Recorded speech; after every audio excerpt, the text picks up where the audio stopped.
Hello दोस्तों, स्वागत है आपका हमारे यूट्यूब चैनल अर्चना एग्ज़ाम एजुकेशनल चैनल में। दोस्तों, इस वीडियो में आप लोग को बताने वाली हूँ हिस्ट्री का चैप्टर 1 ईंटें मनके तथा अस्थियाँ। इसके मैं 2 टाइप के क्वेश्चन इस वीडियो में आप लोग को बताने वाली हूँ। पहला multiple choice question, the top 10 very short question बताने वाली हूँ। तो वीडियो को एंड तक देखिए बिना स्किप करते हुए। तो चलिए बिना टाइम वेस्ट करते हुए वीडियो को स्टार्ट करते हैं। पहले मैं आप लोग को मल्टीपल चॉइस क्वेश्चन बताने वाली हूँ। तो देखिए, पहला प्रश्न पूछा गया है वस्तुनिष्ठ प्रश्न यानी कि मल्टीपल चॉइस क्वेश्चन।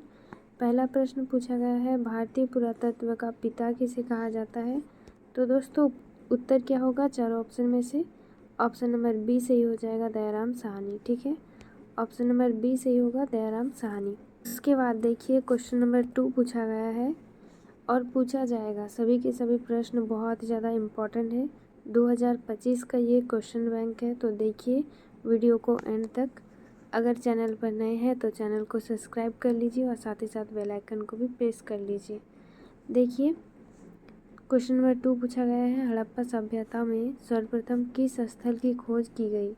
हड़प्पा सभ्यता में सर्वप्रथम किस स्थल की खोज की गई। तो दोस्तों, सही उत्तर क्या होगा?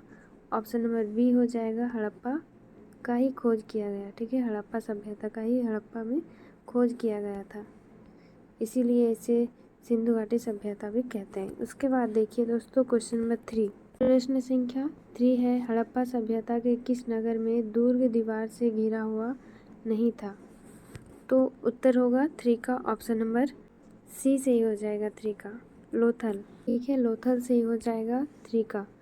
उसके बाद क्वेश्चन नंबर 4 देखिए, सिंधु घाटी सभ्यता में विशाल स्नानागार के अवशेष कहाँ से प्राप्त हुए हैं। तो उत्तर क्या होगा दोस्तों? 4 का उत्तर हो जाएगा ऑप्शन नंबर सी, मोहनजोदड़ो से प्राप्त हुए हैं। ठीक है, यानी कि अवशेष मिले हैं स्नानागार के, बहुत बड़े विशाल स्नानागार का अवशेष मोहनजोदड़ो से मिला है। उसके बाद देखिए, क्वेश्चन नंबर 5 को थोड़ा बड़ा कर देती हूँ। उसके बाद देखिए, क्वेश्चन नंबर 5 पूछा गया है सिंधु घाटी सभ्यता में शिल्प उत्पादन का एक प्रमुख केंद्र था। कहाँ पर था सिंधु घाटी सभ्यता में शिल्प उत्पादन का एक प्रमुख केंद्र?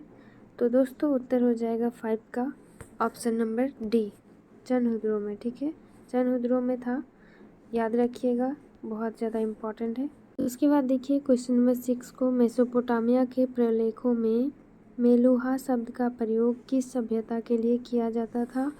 तो 6 का उत्तर हो जाएगा ऑप्शन नंबर ए, हड़प्पा सभ्यता। ठीक है, ऑप्शन नंबर ए सही हो जाएगा 6 का। 7 नंबर क्वेश्चन देखिए, लोथल कहाँ स्थित है, बताना है लोथल कहाँ पर स्थित है। अगर आप लोग जानते हैं तो ज़रूर कमेंट में बताइएगा चारों ऑप्शन में से क्या सही होगा। उसके बाद देखिए 8 number question. 8 number question, Harappa किस नदी के किनारे स्थित है। हड़प्पा किस नदी के किनारे स्थित है। तो दोस्तों, उत्तर हो जाएगा रावी नदी। रावी नदी के किनारे स्थित है हड़प्पा। ठीक है, क्वेश्चन नंबर 9 देखिए, सिंधु घाटी के निवासियों को सोना कहाँ से प्राप्त होता था। तो उत्तर होगा ऑप्शन नंबर सी, कर्नाटक से। देखिए, अब क्वेश्चन नंबर 10 है, पूछा गया है हड़प्पा सभ्यता में बंदरगाह का प्रमाण कहाँ से मिला है। हड़प्पा सभ्यता में बंदरगाह का प्रमाण कहाँ से मिला है दोस्तों। तो 10 का उत्तर हो जाएगा ऑप्शन नंबर ए, लोथल से ही मिला है। ठीक है, देखिए अब क्वेश्चन नंबर 11 को, हड़प्पा सभ्यता का किस देश के साथ व्यापारिक संबंध नहीं था। तो उत्तर होगा ऑप्शन नंबर डी, चीन के साथ नहीं था। ठीक है, ऑप्शन नंबर डी सही हो जाएगा 11 का। उसके बाद देखिए, अब देखिए क्वेश्चन नंबर 12 पूछा गया है जुते हुए खेत का प्रमाण कहाँ से मिला है। जुते हुए खेत का प्रमाण कहाँ से मिला है। तो उत्तर हो जाएगा ऑप्शन नंबर सी, कालीबंगा। ठीक है, ऑप्शन नंबर सी सही होगा, कालीबंगा से मिला है। उसके बाद देखिए, क्वेश्चन नंबर 13 पूछा गया है हड़प्पा वासियों को लाजवंद मणि कहाँ से प्राप्त होता था। 13 का उत्तर हो जाएगा ऑप्शन नंबर सी, सोतुघई। ठीक है, ऑप्शन नंबर सी सही हो जाएगा 13 का। उसके बाद देखिए 14 नंबर क्वेश्चन पूछा गया है क्षेत्रफल के अनुसार सिंधु घाटी सभ्यता का सबसे बड़ा नगर था। कौन सा बड़ा नगर था क्षेत्रफल के अनुसार सिंधु घाटी सभ्यता में। तो 14 का उत्तर हो जाएगा ऑप्शन नंबर बी, मोहनजोदड़ो। ठीक है, मोहनजोदड़ो एक विशाल नगर था सिंधु घाटी सभ्यता में। 15 नंबर क्वेश्चन देखिए, हड़प्पा सभ्यता की लिपि की मुख्य विशेषता क्या थी? तो क्या था मुख्य विशेषता हड़प्पा सभ्यता की? तो दोस्तों उत्तर हो जाएगा option number A. Option number A से ही हो जाएगा। क्या है? यह दाएं से बाएं और लिखी जाती थी। हड़प्पा सभ्यता की जो लिपि है उसकी मुख्य विशेषता थी यह दाएं से बाएं और लिखी जाती थी। ठीक है, ऑप्शन नंबर ए से ही हो जाएगा 15 का। अब देखिए मैंने आप लोग को 15 बहुविकल्पीय प्रश्न बताया। अब देखिए अति लघु उत्तरीय प्रश्न को। पहला प्रश्न पूछा गया है दोस्तों और ये हर बार रिपीट हुआ है प्रश्न, बहुत ही ज़्यादा इम्पोर्टेंट है। तो एक भी प्रश्न को अनदेखा ना करिएगा, सभी प्रश्नों को देखिएगा और याद कर लीजिएगा कॉपी में नोट करके। बहुत ही ज़्यादा इम्पोर्टेंट है और पूछा जाएगा ही जाएगा। ये आप लोगों का 3 से 4 नंबर का आप लोग को ये प्रश्न पूछ लेता है, तो इसीलिए आप लोग देखिए प्रश्न को और उत्तर को याद कर लीजिए। देखिए प्रश्न पूछा गया है, हड़प्पा सभ्यता को कांस्य युगीन सभ्यता क्यों कहा जाता है? बहुत ज़्यादा इम्पोर्टेंट है। तो उत्तर को आप लोगों को इस तरह से लिखने हैं। हड़प्पा सभ्यता को कांस्य युगीन सभ्यता इसीलिए कहा जाता है क्योंकि यहाँ पर लोगों ने औजार बनाने के लिए तांबे और टीन धातु को मिलाकर कांस्य धातु का उपयोग किया था। इसीलिए क्या कहा जाता है? कांस्य युगीन सभ्यता कहा जाता है हड़प्पा सभ्यता को। ठीक है, इस तरह से उत्तर लिखिएगा तो आप लोग को फुल का फुल मार्क्स जितना का पूछा जाएगा उतना ही आप लोग को मिल जाएगा। ठीक है, तो इस तरह से लिखिएगा 1 का उत्तर। उसके बाद देखिए क्वेश्चन नंबर 2 को। क्वेश्चन नंबर 2 पूछा गया है, हड़प्पा सभ्यता को सिंधु घाटी सभ्यता क्यों कहा जाता है? मोस्ट इम्पॉर्टेंट है, हर बार रिपीट हुआ है। उत्तर में लिखना है हड़प्पा और मोहनजोदड़ो नगरों के अवशेष मुख्य तौर पर सिंधु नदी या सिंधु नदी घाटी के आसपास से प्राप्त हुए हैं। इस कारण से हड़प्पा सभ्यता को सिंधु घाटी सभ्यता भी कहा जाता है। इस तरह से अगर आप लोग उत्तर लिखते हैं तो आप लोग को बहुत ही अच्छा मार्क्स मिलेगा। देखिए अब क्वेश्चन नंबर 3 को। क्वेश्चन नंबर 3 पूछा गया है, सिंधु घाटी सभ्यता में मनके बनाने के लिए किस सामग्री का उपयोग किया जाता था? तो दोस्तों उत्तर को आप लोगों को इस तरह से लिखना है, ये भी बहुत ज़्यादा इम्पॉर्टेंट है। किस तरह से लिखना है? सिंधु घाटी सभ्यता में मनके बनाने के लिए कार्नेलियन, क्रिस्टल, सेल खड़ी, तांबा, जेन्सपर, क्वार्ट्ज, शंख पत्थर, कांसा और सोना जैसी धातु का उपयोग किया जाता था। इस तरह से आप लोग लिखिएगा क्वेश्चन नंबर 3 को, तो आप लोग को फुल मार्क्स मिल जाएगा। बहुत ज़्यादा इम्पॉर्टेंट है सभी के सभी प्रश्न। उसके बाद देखिए नेक्स्ट क्वेश्चन पूछा गया है, 4 सिंधु घाटी सभ्यता की उन स्थलों के नाम बताएं जहां सिंचाई के अंश पाए गए हैं।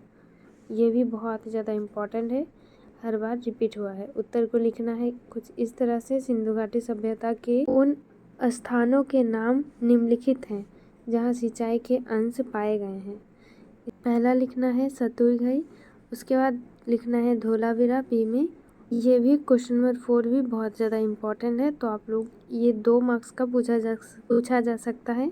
लिखना है सिंचाई के अंश पाए गए हैं सतुईघई से और दूसरा है धोलावीरा से। ठीक है, इस तरह से लिखिएगा, दो जगह का नाम लिखने पर ही आप लोग को मार्क्स मिल जाए। क्वेश्चन नंबर 5 है, हड़प्पा सभ्यता के लोगों के व्यापारिक संपर्क किन देशों से थे? तो उत्तर में लिखना है 5 का उत्तर, हड़प्पा सभ्यता के लोगों के व्यापारिक संपर्क मेसोपोटामिया, ओमान, बहरीन, ईरान आदि देशों से था। ठीक है, इस तरह से उत्तर लिखिएगा 5 का। क्वेश्चन नंबर 6 देखिए। क्वेश्चन नंबर 6 पूछा गया है, हड़प्पा वासी तांबा और सोना कहाँ से प्राप्त करते थे? उत्तर में लिखना है हड़प्पा वासी राजस्थान से, खेतड़ी से तांबा और दक्षिण भारत से सोना प्राप्त करते थे। ठीक है, उत्तर को लिखना है 6 का इस तरह से।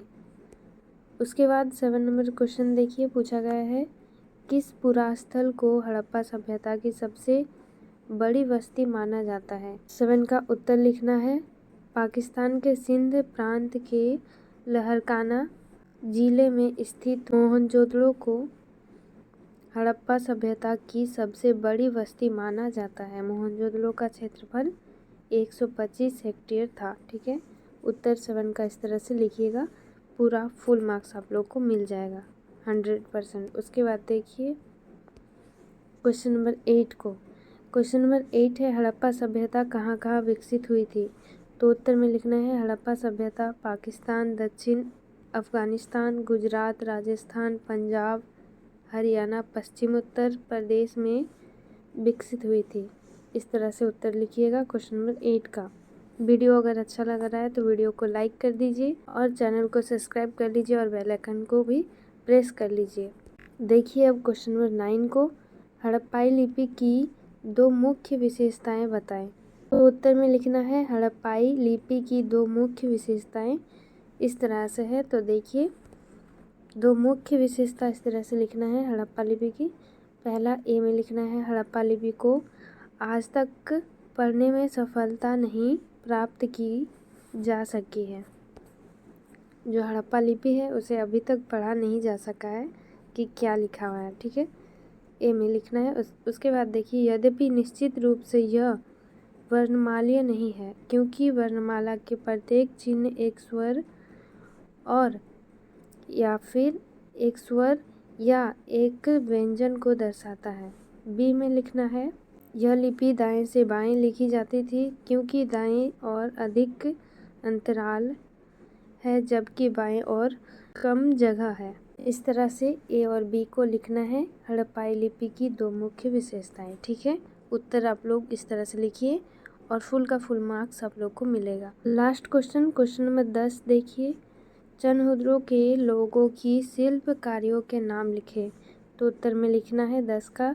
चनहुद्रों के लोग शिल्प कार्य के लिए मनके बनाना, शंख की कटाई, धातु कर्म, मोहर निर्माण तथा बाट बनाना आदि काम करते थे। इस तरह से 10 का उत्तर लिखना है। तो इस तरह से आप लोग अगर लिखते हैं तो आप लोग को फुल का फुल मार्क्स मिलेगा। जो भी क्वेश्चन हो, डाउट हो, आप लोग पूछ सकते हैं। मैं ज़रूर आप लोग को बताऊंगी, आप लोगों का क्वेश्चन का सल्यूशन करूंगी, ठीक है। तो मिलते हैं नेक्स्ट वीडियो में। आज के लिए इतना ही। और आप लोग किस डिस्ट्रिक्ट से देख रहे हैं वो भी ज़रूर कमेंट में बताइएगा और वीडियो कैसा लगा वो भी कमेंट में ज़रूर बताइएगा। और नेक्स्ट सब्जेक्ट आप लोग कौन सा चाहिए और आप लोग कौन से क्लास के हैं वो भी बताइएगा, ठीक है। तो मिलते हैं नेक्स्ट वीडियो में। आज के लिए इतना ही। जय हिंद, जय भारत, जय जोहार, जय झारखंड। धन्यवाद। राधे राधे।